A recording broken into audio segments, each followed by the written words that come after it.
একই সাথে আপনি ডাক্তার এবং একটা জেলার বিরাট দায়িত্ব স্বাস্থ্যের। স্যার কোথাও গিয়ে ম্যানেজ করতে কি সমস্যা হয় নাকি দুটো এনজয় করছে? না, আমি আমি বলে দিয়েছি যে আমি যখন চিকিৎসক হয়ে চিকিৎসা শুরু করি সেটা মুর্শিদাবাদের প্রত্যন্ত গ্রামেও করেছি,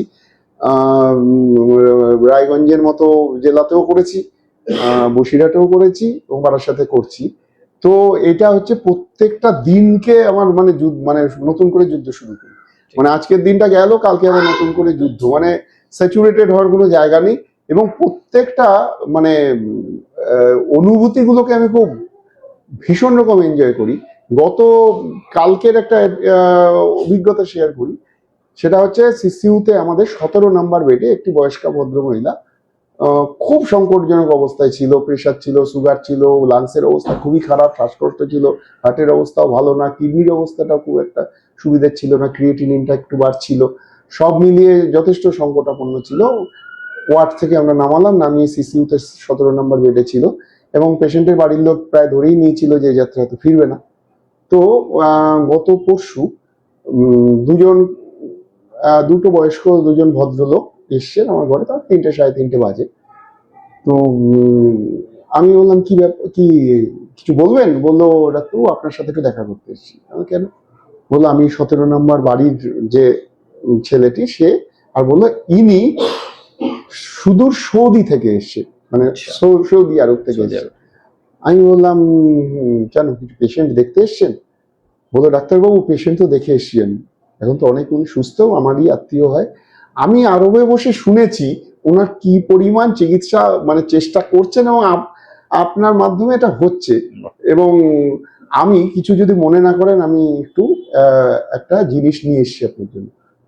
আমি বললাম আমার জন্য নিয়ে এসছেন? কি জিনিস? এরকম একটা খেজুরের একটা বাক্স বড় করে, বললো এটা আমি সৌদি থেকে নিয়ে এসেছি।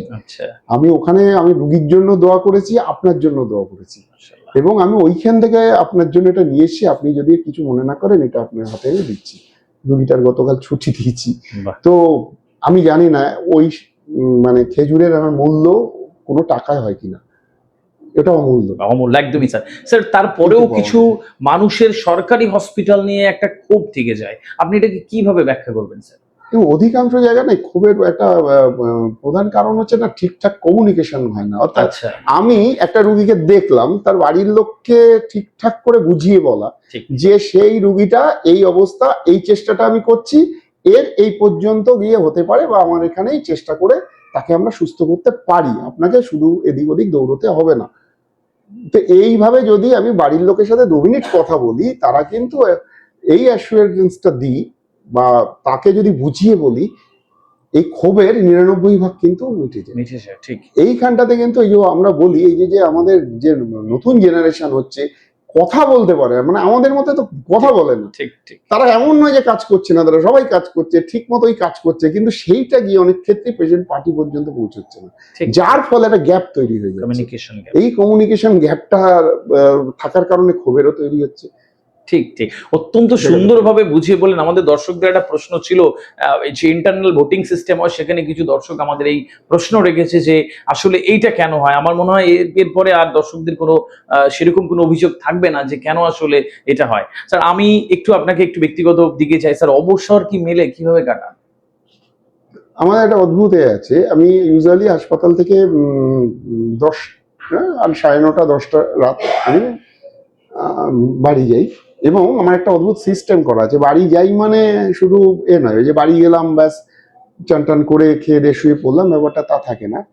সেটা হচ্ছে যে আমাদের যিনি নাইট ইনচার্জ থাকে, তাকে বলা থাকে রাত 1টা থেকে 1:30টার মধ্যে এন্টার হাসপাতালটা, আমি যে পর্যন্ত দেখে এলাম তারপরে যে সিস্টেমটা, সেই টাইমের পুরো স্ট্যাটাসটা দিতে। অর্থাৎ নতুন যে রুগীগুলো ভর্তি হয়েছে তারা কেমন আছে, কি আছে, তাদের মধ্যে কোনো সংকটজনক রুগী ভর্তি হলো কিনা, এবং ওয়ার্ডগুলোতে বলা আছে যদি কোনো সংকটজনক রুগী কোনো কারণে ডাক্তারবাবু হয়তো রেফার করছেন ভোর রাতে কি মাঝরাতে, সেক্ষেত্রে কিন্তু সঙ্গে সঙ্গে মেসেজের মাধ্যমে হোক বা ফোন করে আমাকে জানানো।